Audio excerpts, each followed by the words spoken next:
Magandang araw sa inyong mga agulay. Ngayon naman po ay magtatanim tayo ng lettuce sa bote ng soft drinks. Ituturo ko po sa inyo kung paano ito alagaan at kung paano rin natin masusolusyunan ang mga problema na pwede nating makaharap sa pagtatanim ng lettuce.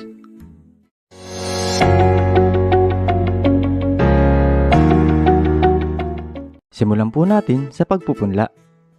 Ito po ang gagamitin ko sa pagpupunla mga agulay. Lagyan lang po natin ito ng mga butas sa ilalim. Dalawang klase ng lettuce ang itatanim natin. Ito ay ang Green Altima at Red Batavia ng Ramgo Seeds. Maglagay lang po tayo ng buto na sapat lang para sa ating itatanim.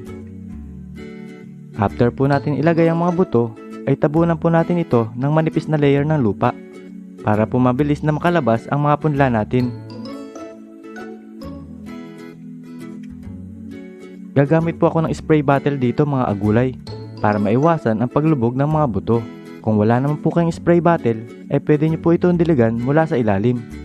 Kumuha lang po kayo ng isang lalagyan na may lamang tubig at ibaba dito hanggang sa mabasa ang ibabaw na lupa.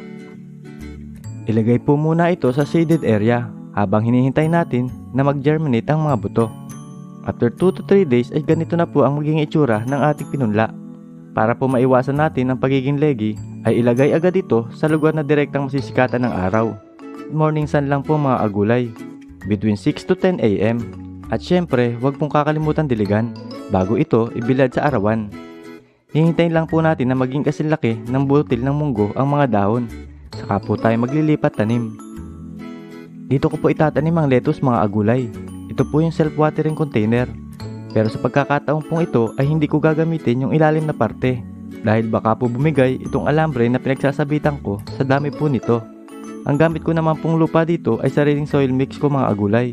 Kung interesado po kayo malaman kung paano gumawa nito ay mapapanood nyo po dito sa aking channel kung paano gumawa ng epektibong garden soil.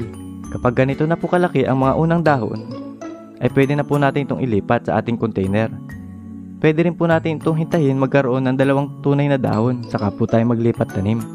Katulad po sa ginawa nating pagtatanim ng pechay at mustasa. Gumamit tayo mga kagulay ng stick o kaya ay matulis na bagay. Sa paraang ito ay mamiminimize natin na masira o maputo lang mga ugat. Sa dahon po natin ito laging hawakan kapag maglilipat tanim tayo mga agulay. Huwag po sa stem. Mag-ingat lang po tayo sa paglilipat tanim. Siguraduhin po natin na di mapuputol ang mga ugat nito. Kapag naputol po kasi ang mga ugat ay maaari na itong maging dahilan ng mabagal na paglaki o pagkabansot. Sa tuwing maglilipat tanim po tayo, dapat ay laging hapon para po maiwasan ang transplant shock sa ating mga bagong lipat na punla.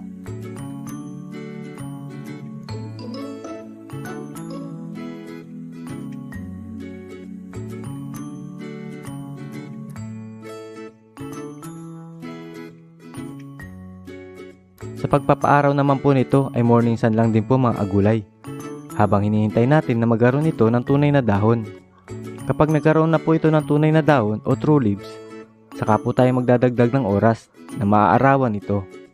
30 minutes ang idadagdag natin mga agulay every 2 days hanggang sa makakuha ng 5 hanggang 6 na oras na direktang sikat ng araw ang tanim nating lettuce.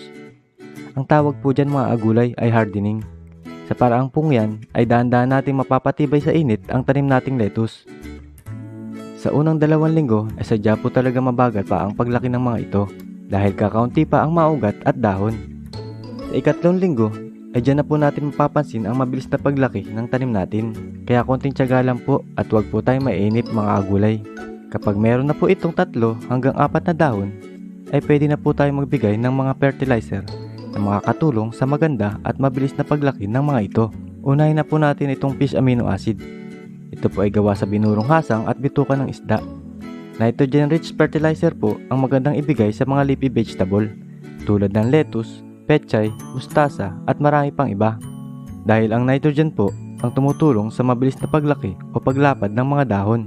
Idilig lang po natin ito 2 beses sa 1 linggo. Kung wala naman po kayong fish amino acid ay pwede nyo po gamitin ang pinaghugasan ng isda, hugas bigas o kaya naman po ay fermented plant juice. Ang sunod naman po nating ibibigay ay ang compost tea. Sa paggawa po na itong compost tea ay kumuha lang po tayo ng isang lalagyan na may lamang tubig at lagyan ito ng 2 dakot ng compost. Itong compost tea naman mga agulay ay malaki ang maitutulong nito sa ating tanim dahil ito ay may macro at micronutrients na kailangan ng bawat halaman para sa kanilang overall growth. Kakailanganin po natin magbigay nito dahil sa maliit lang po ang container natin. Sa parang itong mga gulay ay makakasiguro tayo na magiging mataba ang mga tanim nating lettuce. Kung nasa malaking container naman po ang tanim nyo, kahit fish amino acid na lang po ang ibigay nyo. Kung wala naman po kayong compost, pwede po kayo gumamit ng vermicast at gawing vermi tea. Sa pagbibigay naman po nito mga agulay ay isang beses lang sa isang linggo.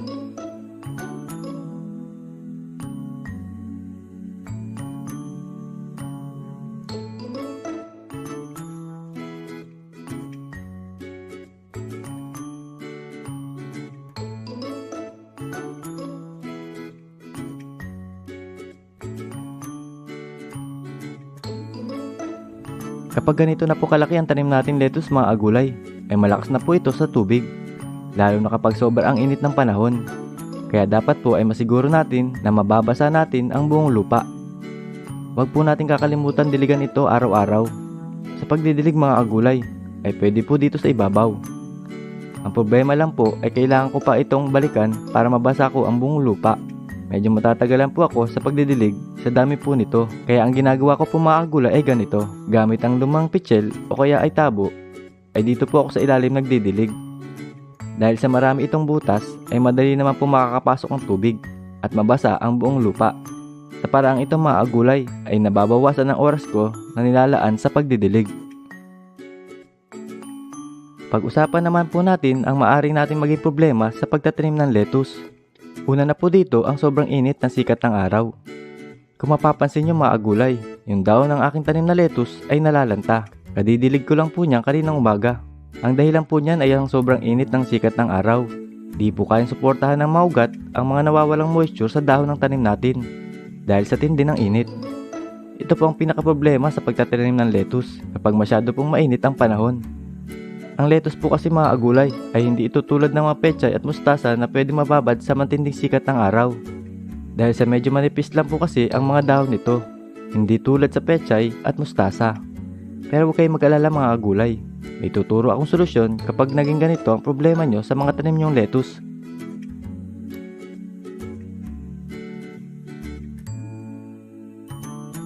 Ang solusyon ko dito mga agulay ay ang paglalagay ng manipis na tela, katulad po nito.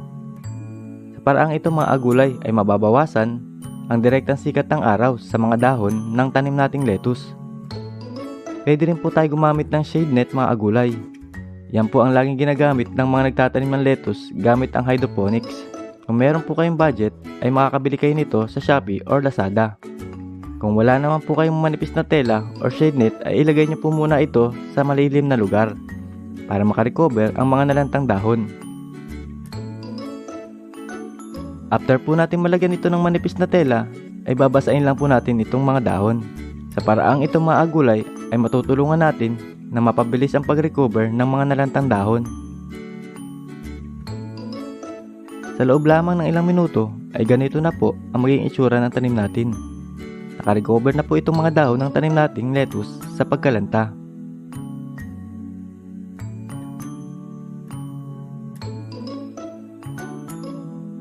Ang pangalawa naman pong problema na pwede natin makaharap sa pagtatanim ng lettuce ay ang mga peste, tulad po nitong mapaminsalang mga cabbage worm. Kung mapapansin nyo mga agulay ay nasa isang dahon pa lang ito, pero kung ito po ay hindi ko nakita ay maaari nitong sirain ang tanim kong lettuce sa loob lamang ng 3 araw.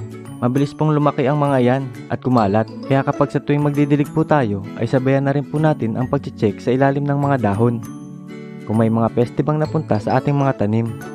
Sa paraang ito mga agulay ay maaagapan natin ang pagkalat ng mga ito. Kapag ganito pong kakaunti pa lang ay pwede natin itong alisin o gupitin yung dahon na apektado ng mga peste. Pero kapag masyado na po itong marami o kaya ay kumalat na, gumamit lang po kayo ng dishwashing solution. Sa paggawa po nito ay napakadali lang. Sa 1 litrong tubig ay maglagay lang po tayo ng 1 kutsarang dishwashing liquid.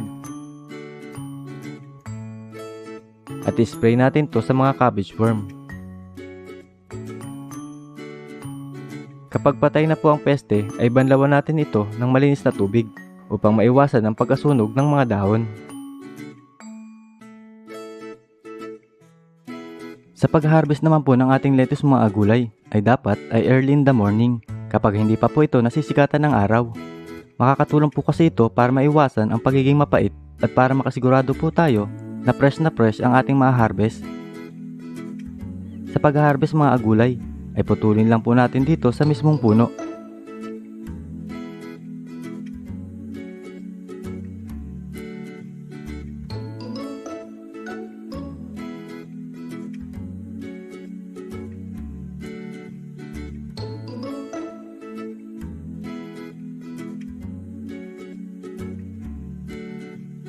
Dahil sa marami naman po itong na-harvest kong lettuce mga agulay, ay isi-share ko ito sa aking mga kamag-anak at kaibigan.